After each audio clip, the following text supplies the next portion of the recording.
Second thing, let's talk about the number of times that you can call someone. It doesn't mean how many times you let the phone ring. It means how many times can you call someone, let it go into voicemail, and then call them back again until it goes into voicemail. One guy actually called me about 38 or 34 times. For the beginning, I was in the shower, and then when I came out, I saw that he called me like 14 times in a row. Then it became a challenge between me and him. I'm like, I'm not going to pick up, and I'm going to see how long you're going to keep doing this. And he's like, I'm going to keep doing this until you pick up. So he called me about 38 different times, you know. One guy was boasting to me that he called someone 54 times in a row. He'd go into voicemail, hang up, send. Go into voicemail, hang up, send. 54 times in a row. And he's proud of this, you know. So let's make a comparison here. Someone visits your house, they come to visit you, and we're talking physically now. So physically, whatever that entails, they put on their coat, their boots, they take the bus, they drive their own car all the way to your house across town, they walk up the stairs, they come and knock on your doorbell, or knock on your door. So if you heard the first knock, you don't answer. They knock again, you heard the second one, you don't answer. The third one, you don't answer, what are they supposed to do? They're supposed to go back, right? Or, what if you open the door and say to them, Assalamu alaikum, kayf halak, and everything, but I'm so sorry, but this is actually not a good time. What should he do, or she? Leave. Should they get angry? They don't have the right to get angry. See, Allah Azza wa Jal teaches us here who has more rights. And the person who's in their home, they have more rights. So, Allah Azza wa Jal says in the Quran, وَإِن قِيلَ لَكُمْ ارْجِعُوا فَارْجِعُوا هُوَ أَزْكَى لَكُمْ. Allah Azza wa Jal says, and if it's said to you to return, if it's told to you, go back or return, it is better for you.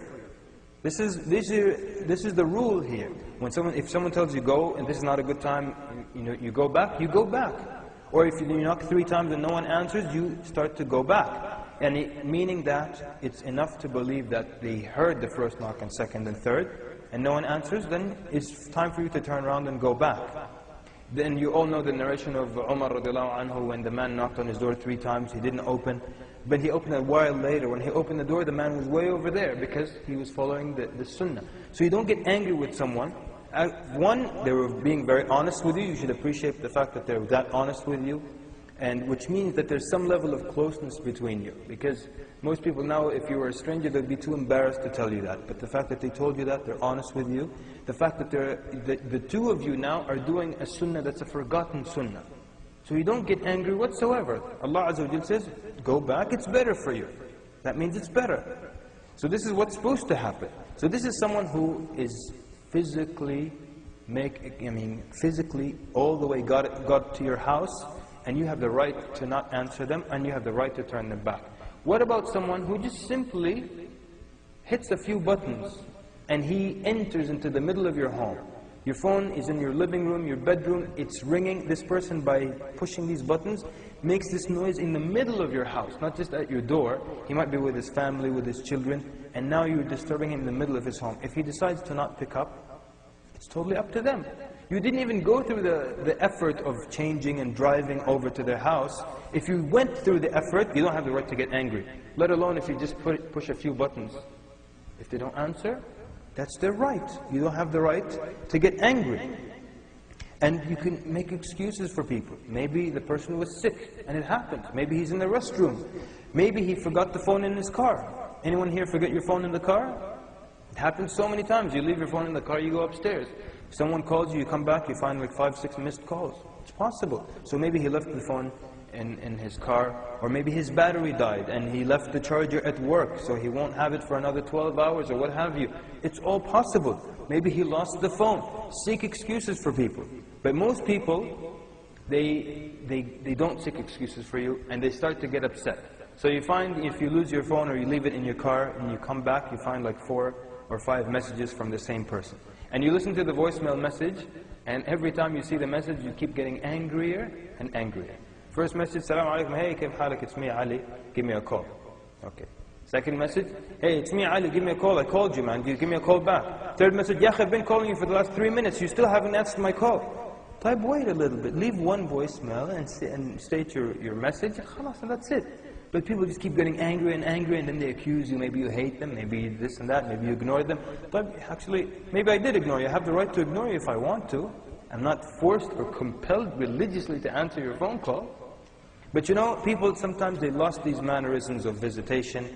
And I'll tell you, in certain countries, when someone doesn't answer the door after 3 knocks or rings, what happens? You start to become creative. No, you don't go back. You start to become creative now.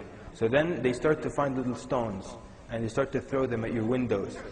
Yeah, this is well known in certain countries. Like in Sudan, where I'm from originally, you know, the person doesn't answer, first you knock like that. Maybe there's a power outage or electricity, you know, blackout or what have you. So you hit the doorbell, no one answers. You hit knock on the door. If they don't answer, then you take a rock and you hit the door with the rock. It's much louder. And then they don't answer, then you can be creative. You can be hitting the doorbell, knocking on the door, calling them on their phone, and throwing stones at the same time. Because I need to get you out of there, you know? One of my friends, he said he was sleeping in his home, and it's a hot country, the window is open. He's sleeping, taking a nap, fast asleep. He's sleeping like this. He says a rock smashes on his forehead. Imagine, imagine you're napping and suddenly, whap, a rock hits your forehead. He said, I got so mad, I didn't even want to know who the person was. He said, I just put my head out the window without opening my eyes. I said, whoever it is, you better leave or I'm going to come down and kill you. He says, 2 weeks later, this guy comes up to me. He's like, what's with you? The other day you were threatening us, ya akhi.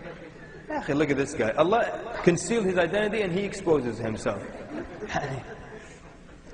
But, you know, people lost the rules of visitation, and they become more aggressive in trying to get you to answer, and more creative. Yeah. And it also could be that someone might not like you. Inshallah, this doesn't apply to any of you, but there was one guy in our area, and he had a very, very dangerous tongue. This guy, he would always either speak about this man's wife or this man's mother, just always trying to expose people's faults, and he would call you and insult you first, and then tell you about other people. So, who wants to talk to someone like this? You want to talk to anyone like that? So I used to ignore him. A whole year I'm ignoring the guy, he doesn't get a clue. It's like, why don't you, what am I going to tell him, yani? That's the best way I can tell him, because I don't want to talk to you, but I don't want to tell it to his face, you know. So, but they keep pushing it. He would never answer my calls. Never in a whole year. What does that tell you, Habibi? A whole year, you didn't get the clue?